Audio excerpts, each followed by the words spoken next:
За би Одон төвийн сайдгаа хүндэтгэж байна. Гэхдээ би хувь хүн яриаггүй, би яг асуудал ярьсан.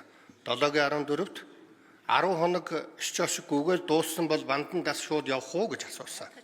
Хоёрт нь болохоор энэ хуулийн заалтыг орж ирсэн заалтыг дараа нь зөвхөн засаг дарга мэднэ гэж орж ирсэн. Маргарет Тэтчерийн нэг хэлсэн үг байдаг юм л да.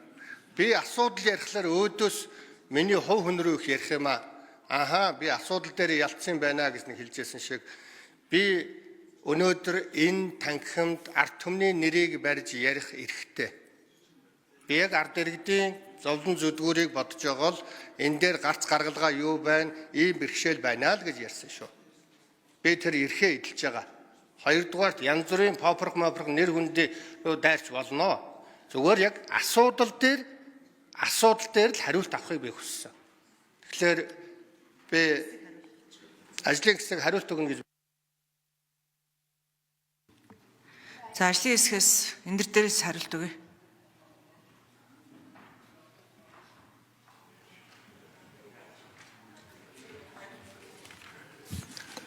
За Ганбаатар гишүүний асуултанд хариулъя. Ажлын хэсгийн судлаач Бямхүү байна. За тэгэхээр энэ заалт бол нэгдүгээрт бол 10 хоногтой холбоотой асуудал. Тэгэхээр энэ бол нэг шууд нэг засаг даргаас нь санал аавна гэдэг бол хуучин хуулиар зохицуулт маань бол байж байгаа. Гол нь нэг хугацааг богиностой холбоотойгоор энэ 10 хоногийг бол оруулж гисэн. Энийг бол цаашдаа бид хэрвээ хууль маань цаашдаа хэлцэгтээр явах болох юм бол 10 хоногоо бид бас буцаагаад нэмээд явах юм боломж бол байгаа гэж харж байгаа. Биш ухна гэсэн үг биш шүү дээ. Өөрөөр хэлэх юм бол энэ ерөөсөө ерөнхий үнэлгээний дүгнэлтийг гаргахад анхан шатны нэгжээс авж байгаа л баримт бичиг буюу засаг даргаас авж байгаа.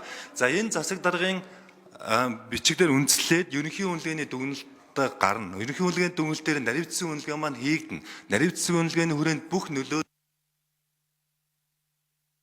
Нэмэлт минут өгье. Ажлын хэсгийн микрофонд 4 намрын энэ. За микрофон асцсан шүү. Тэг шууд ухна гэсэн үг шиг. Өөрөөр хэлэх юм бол энэ шат амжилттай явж байгаа. Ерөнхий үнэлгээний дүгнэлт гаргуулахад л засаг даргын санал маань орж ирж байгаа шүү дээ. Энэ санал дээр үндэслээ ерөнхий үнэлгээний дүгнэлтээр гарна. Энэ дээр наривчсан үнэлгээ хийн. Наривчсан үнэлгээнийхээ явцад тэр орон нутагт үзүүлж байгаа төслийн зүгээс үзүүлэх бүх тэр байгаль орчин нийгмийн нөлөөллийн үнэлгээг үзнэ. Энэ нь буцаад ард иргэдэд очиж хэлэлцүүлнэ. Хэлэлцүүлсэн үр дүнгээ бид нар баталгаажуулна. Баталгаажуулсан үр дүнгээ буцаагаад бид нар мэргэжлийн зөвлөлтөд оруулж ирээд танилцуулаад энэ нь бол шийдвэр гараад явж байгаа.